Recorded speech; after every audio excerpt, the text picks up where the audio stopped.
Primeira carta de Paulo aos Coríntios, capítulo 11, versículo 17. Oh, maravilha! É tremendo. Assim diz a palavra de Deus: nisto, porém, que vou dizer-vos, não vos louvo, porquanto vos ajuntais, não para melhor, senão para o pior. Porque antes de tudo ouço que, quando vos ajuntais na igreja, há entre vós dissensões, e em parte eu creio. E até importa que haja entre vós heresias, para que os que são sinceros se manifestem entre vós, de sorte que, quando vos ajuntais no lugar, não é para comer a ceia do Senhor, porque comendo, cada um toma antecipadamente a sua própria ceia, e assim um tem fome e outro embriaga-se. Não tendes porventura casas para comer e para beber? Ou desprezais a igreja de Deus e envergonhais os que nada tens? Que vos direi? Louvar-vos-ei? Nisto não vos louvo. Deus santo, maravilhoso, Rei da glória, Senhor, fala conosco mais uma vez nessa noite, em nome do Senhor Jesus Cristo. Amém e amém. Poderia sentar, meus amados, por um instante. Confesso que eu não vou enfadar os irmãos. Meus queridos, o apóstolo Paulo, ele toma ciência do que estava acontecendo na igreja. Ele não se furtou de mandar uma carta exortando-os, orientando-os, falando acerca de alguns comportamentos que não estavam agradando a Deus. E ele era uma pessoa muito zelosa, uma pessoa muito cuidadosa, uma pessoa muito caprichosa com a obra de Deus. Então ele se depara com a situação e toma a iniciativa de enviar uma carta falando para eles que ele estava ciente do que estava acontecendo. E aqui ele começa a dizer, falando porque haveria uma santa ceia, e ele via que algumas pessoas, pelo dito, não estavam preparadas para participar da santa ceia. Porque hoje, meus irmãos, infelizmente, muitas pessoas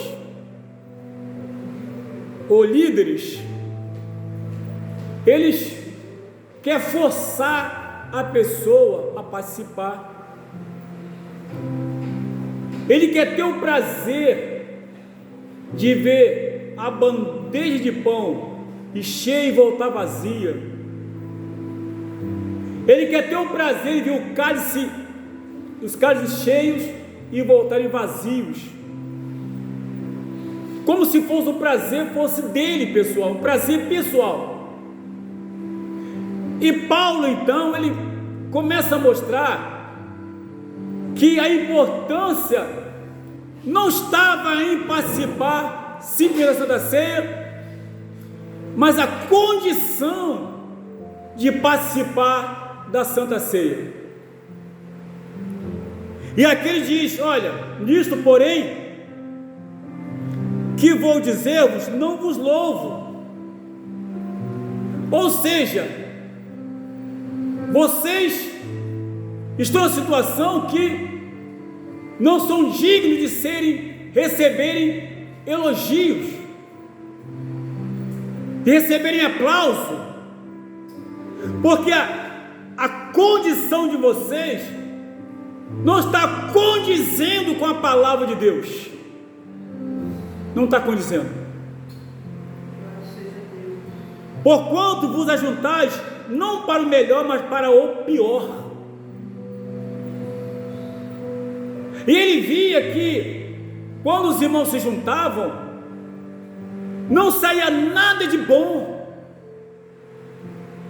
não fluía o culto, não fluía, porque se juntavam, na verdade, com dissensão, não estavam nem aí para aquilo que era ensinado, não estava nem aí para aquilo que era pregado, que era falado. Meus irmãos, hoje em dia, onde quer que vá, não é diferente não. Não é diferente, a gente tem passado por isso, e a cada dia está muito mais difícil ser cristão, está muito mais difícil realmente fazer a vontade de Deus, e as pessoas na verdade não estavam preocupados em adorar a Deus. E aqui ele diz, olha, bem claro, vocês se ajuntam para o pior e não para o melhor. O que é melhor na casa de Deus? Aleluia. O que é melhor na casa de Deus?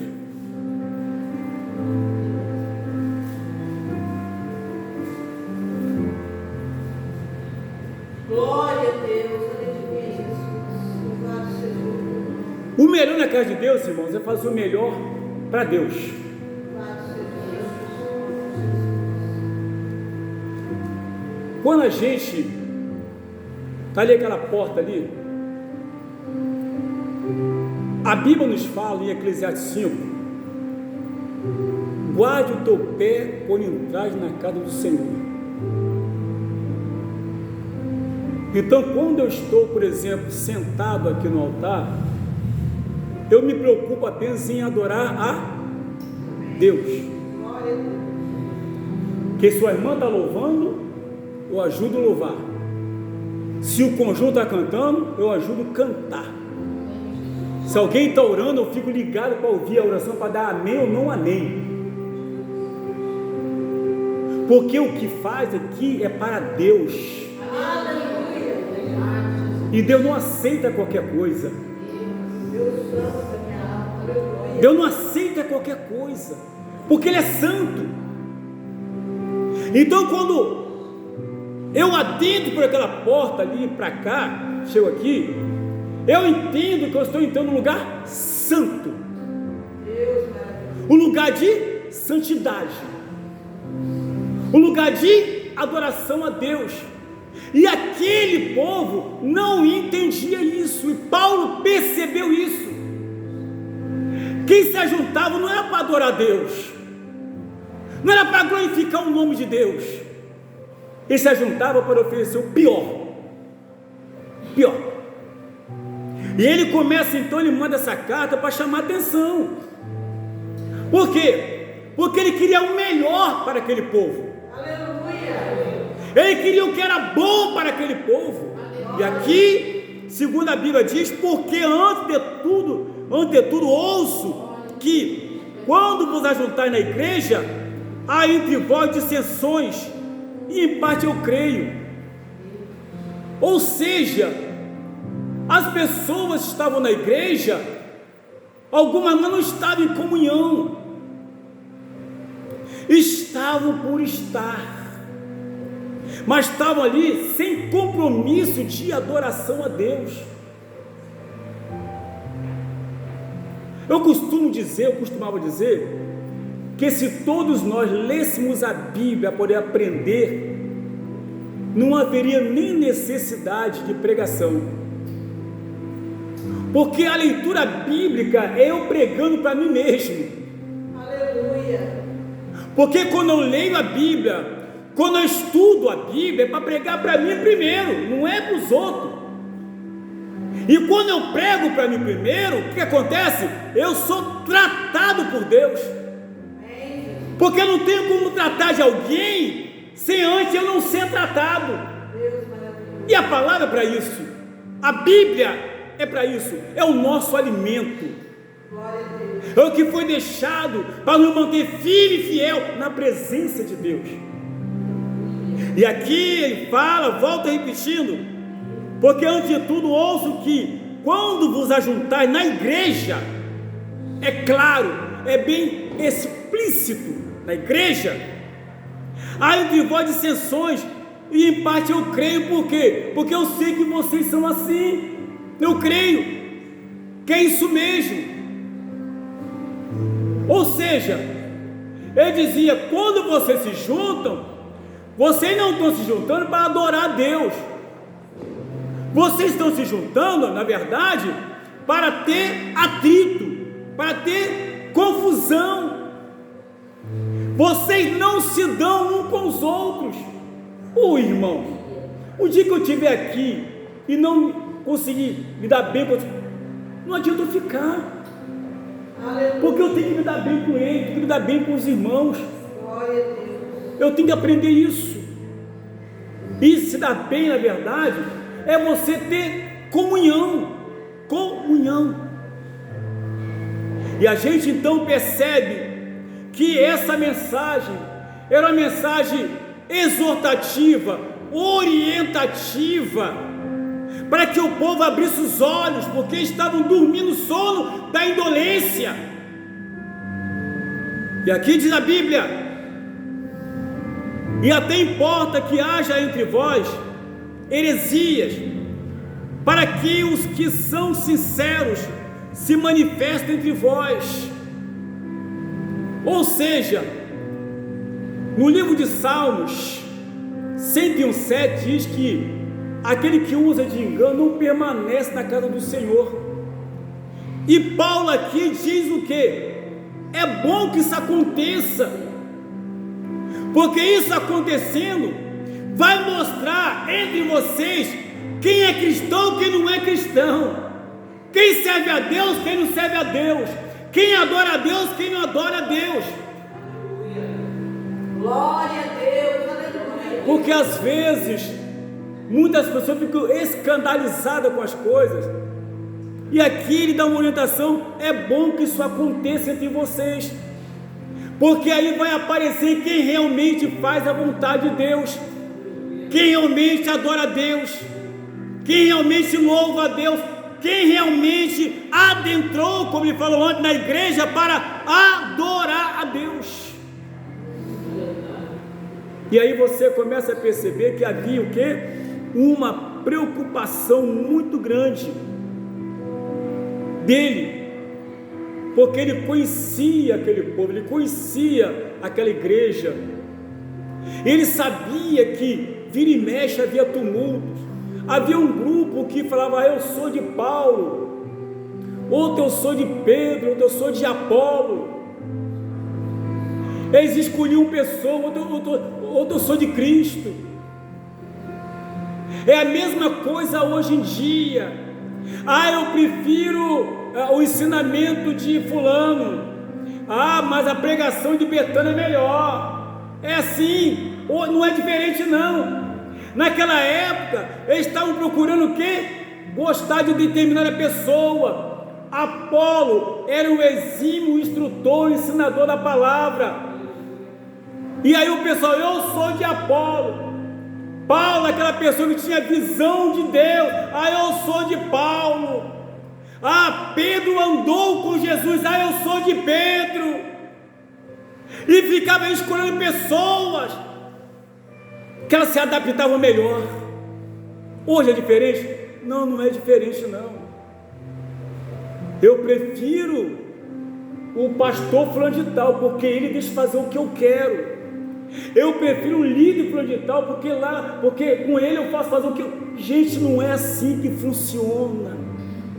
Não mudou nada de lá para cá. A gente sabe que infelizmente no meio evangélico, no meio cristão, ainda existe isso, essa escolha, essa separação, e Paulo sabia, ele entendia que isso existia. Aí ele manda essa carta chamando a atenção, e depois de toda essa exposição, ele entra aqui num assunto mais importante ainda. Ele fala: olha, sabe por quê? Porque o que eu recebi do Senhor também vos ensinei.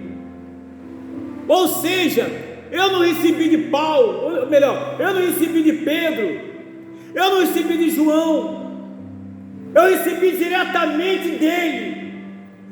Foi ele que me orientou como eu deveria fazer, e como deveria fazer, e quando deveria fazer. E da mesma forma, eu estou passando para vocês a mensagem que eu recebi diretamente do Senhor Jesus Cristo. E diz: eu entreguei para vocês isso. Eu entreguei para vocês. Irmão, não é fácil, é muito difícil, é triste, é complicado, é doloroso. Só quem ama a obra de Deus que tem esse sentimento. Só quem entrega para a obra de Deus que tem esse sentimento. De Paulo, ele se entregou à obra de Deus. Ele tinha essa preocupação com as ovelhas, com o povo. Ele diz bem claro também, dizendo que o Senhor Jesus, na noite em que foi traído, tomou o pão. Ele começa, ele se reporta aonde? A Mateus capítulo 27, a última ceia, a santa ceia do Senhor, em que Jesus com os seus discípulos, reunidos na mesa, como nessa noite, como estamos aqui reunidos nessa santa ceia. Qual é o objetivo meu de participar dessa santa ceia? Qual é a minha condição espiritual, moral?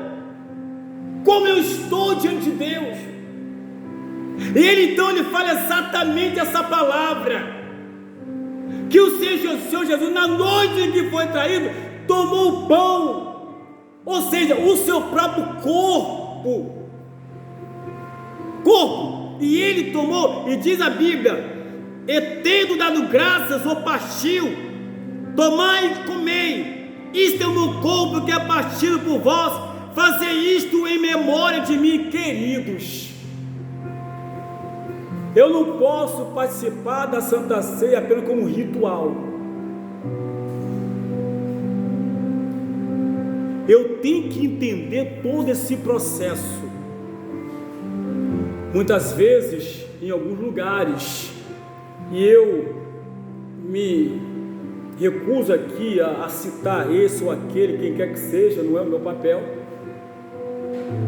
não é uma crítica também a ninguém, mas às vezes existe alguma liderança que, pelo prazer de ver as pessoas participar da Santa Ceia, ele fala: irmão, se você saboreou o teu irmão, se você chateou, peça perdão a ele agora, mas não deixe participar da Santa Ceia. Vem cá, e se Jesus arrebatar a igreja antes da Santa Ceia, como é que vai ficar?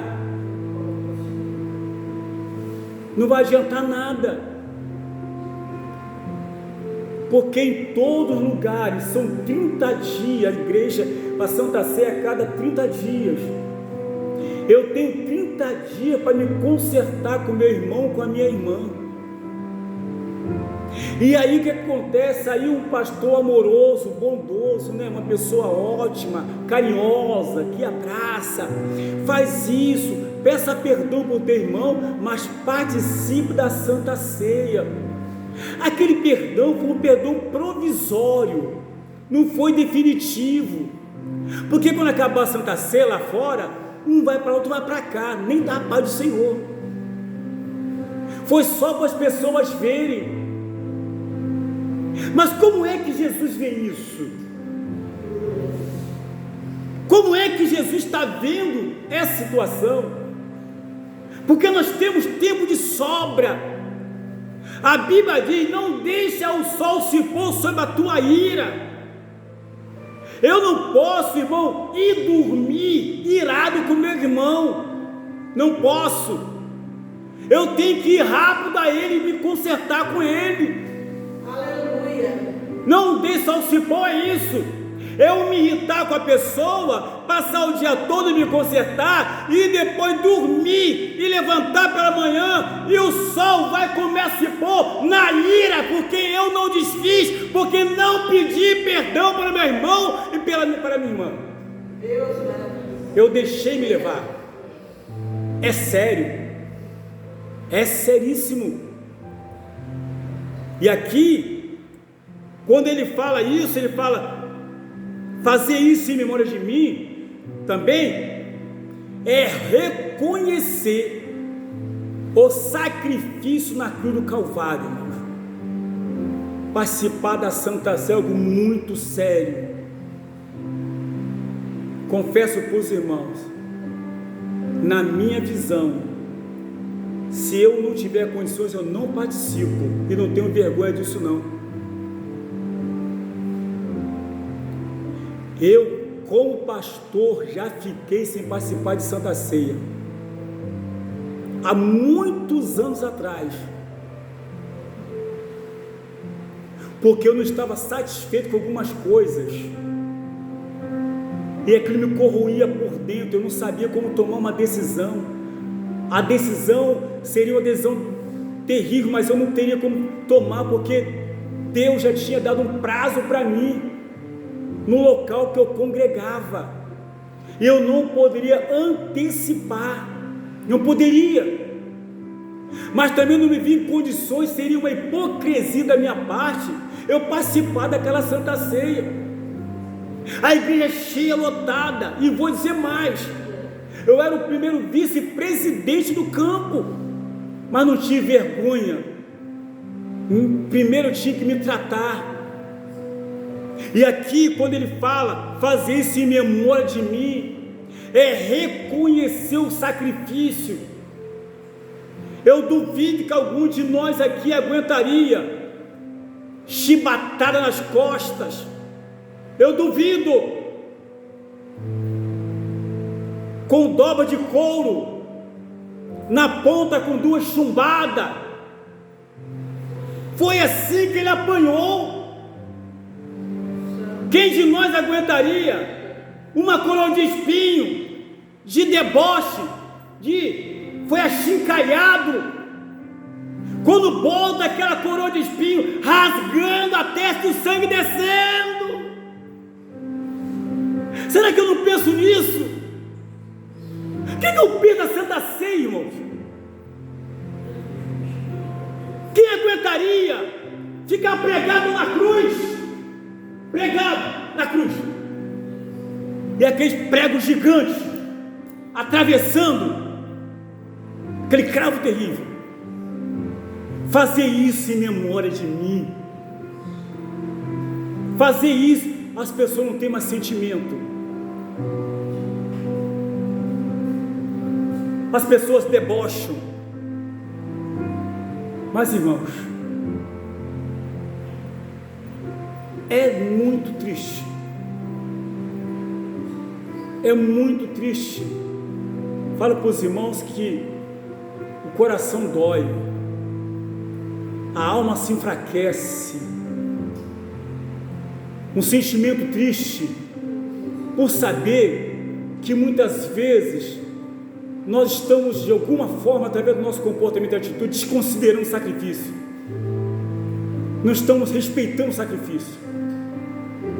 E aqui, segundo a palavra de Deus, fazer isso em memória de mim, é para a gente lembrar o que foi feito em nosso favor. Aleluia. Irmãos, eu não merecia estar aqui não, eu não nasci em berço evangélico não, nasci não, minha mãe era lá dos negócios lá, que eu não vou falar o nome aqui, Entendeu? E eu fui criado num ambiente que tinha tudo para eu dar errado. Tinha tudo para eu dar errado. Tudo. O ambiente que eu fui criado. Mas estou aqui. Por que eu estou aqui? Por causa do sacrifício de Jesus. Só por causa disso. Estou aqui por isso. Não estou aqui porque eu sou bonzinho, não. Eu não sou bonzinho, não sou inteligente, não sou esperto, não sou tão espiritual como as pessoas. Não sou nada disso. Eu sou simplesmente um mortal.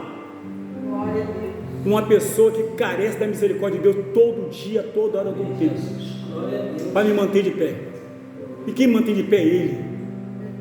Ele me mantém de pé. Eu tinha tudo para dar errado. Eu tinha tudo. Alguém que se drogou, alguém que bebeu, alguém que passou por todas as situações. Nunca roubei, nunca matei. Mas a minha vida não é o que eu tenho hoje, não. Mas estou aqui porque alguém morreu na cruz para me salvar. Fazer isso em memória. Pensa nisso. Vamos pensar nisso. Quando tentar desistir, quando reclamar da situação, porque hoje tudo está ruim. Meus irmãos, quando eu paro para analisar, hoje eu ando aqui nesse local e vejo que tudo isso aqui que está aqui, eu não tive o privilégio, não. Sou carioca, nasci no Rio de Janeiro,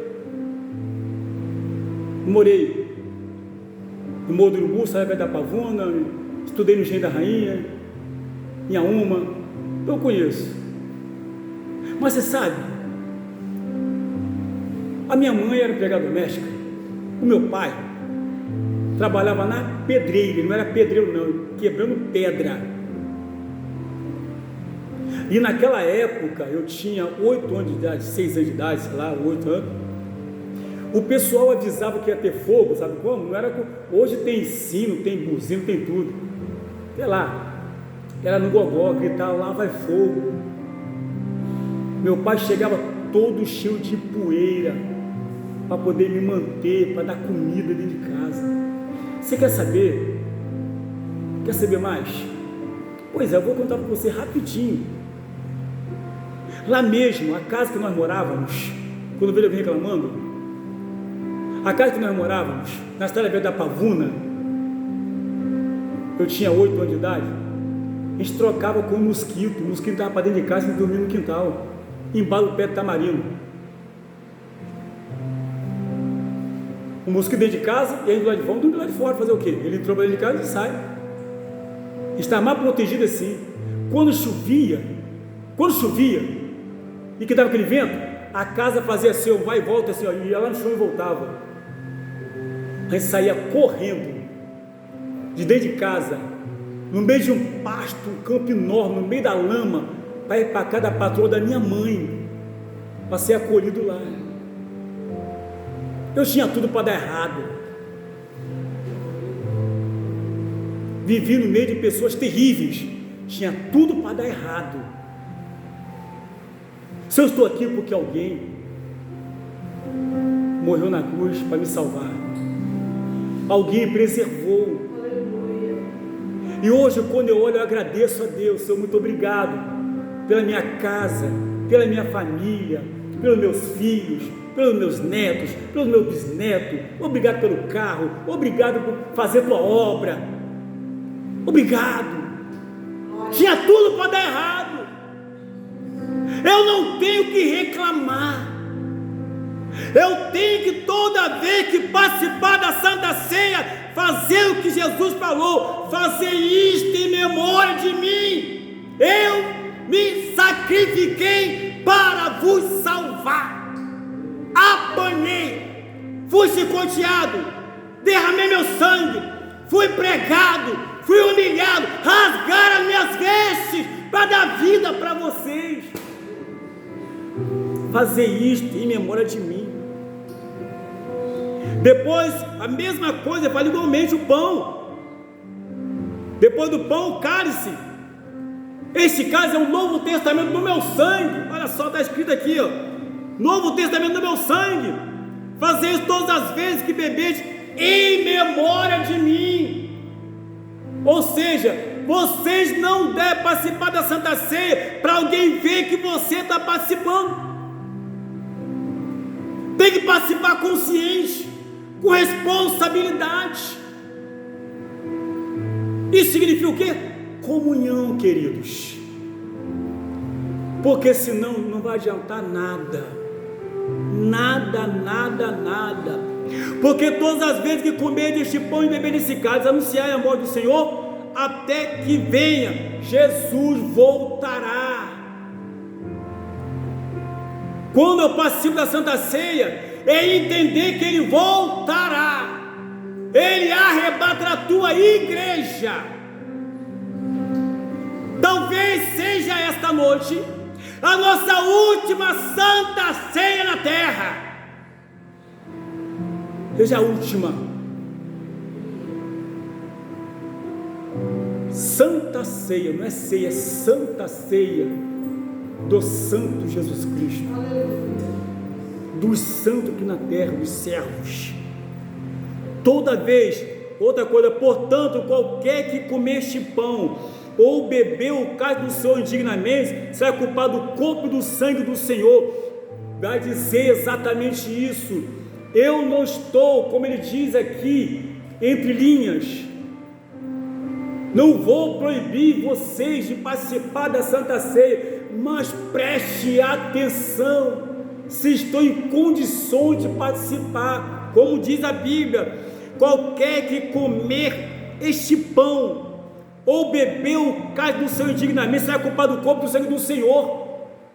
Ou seja, o que foi feito por mim, na verdade, eu estou invalidando o sacrifício de Jesus em meu favor. A minha condição é que vai dizer, aleluia. Examine-se, pois, o homem a si mesmo. Ou seja, ele não está dizendo, não participe, não faça, não. Examine-se o homem a si mesmo, e assim, coma deste pão e beba deste cálice. Eu não tenho que esperar alguém me examinar, alguém olhar meu defeito, as minhas falhas. Eu tenho que ter a consciência disso, que a responsabilidade de examinação não é dos outros, é minha. É minha, eu que tenho que olhar para dentro de mim, qual é a minha condição? Examine, pois, o homem a si mesmo, o homem a si mesmo, e assim, coma deste pão. Em algumas traduções diz, e depois, coma deste pão e beba desse cálice, chegando à conclusão que está em condições.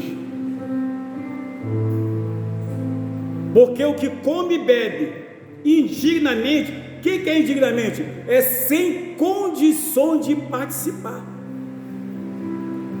é não estar realmente de acordo com a vontade de Deus, é não estar na presença de Deus. Isso é estar indignamente. Porque o que come e bebe indignamente, come e bebe para a sua própria condenação, não discernindo o corpo do Senhor.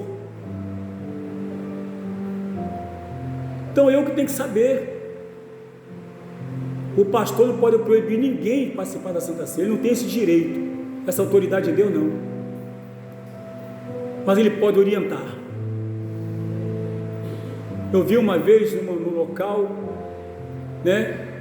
que uma irmã tomou o pão da mão de outra pessoa. Não, você vai participar não. Falei, que isso, gente? Que nervoso é esse? Tomou da mão, não deixou não. Não, vai. Falei, rapaz, não é isso não. Porque se a pessoa ou faz indignamente, ela própria está se condenando. Porque a Bíblia diz, por isso que é entre vós os fracos e doentes. O que é fraqueza e doença? Isso aqui é fraqueza espiritual, doença espiritual, e muitas vezes até fisicamente. Por quê? Porque participou, você tem condições de participar. Mas pastor Lete, peraí, O senhor está dizendo para ele não participar? Não, nem isso não. Aqui é uma mensagem de orientação. Aleluia. Isso é para todos nós, para mim também, para todos que se diz fazer parte do corpo de Cristo. Levantemos a nossa cabeça, olhemos para o alto, para o autor e consumador da nossa fé. Jesus voltará. Hoje pode ser a última ceia, mas se eu não estiver em condição, não vai adiantar nada eu participar. A consciência é minha, a consciência é nossa. A salvação é individual, nominal e intransferível. Ninguém salva ninguém. Quem salva é Jesus de Nazaré. Glórias a Deus.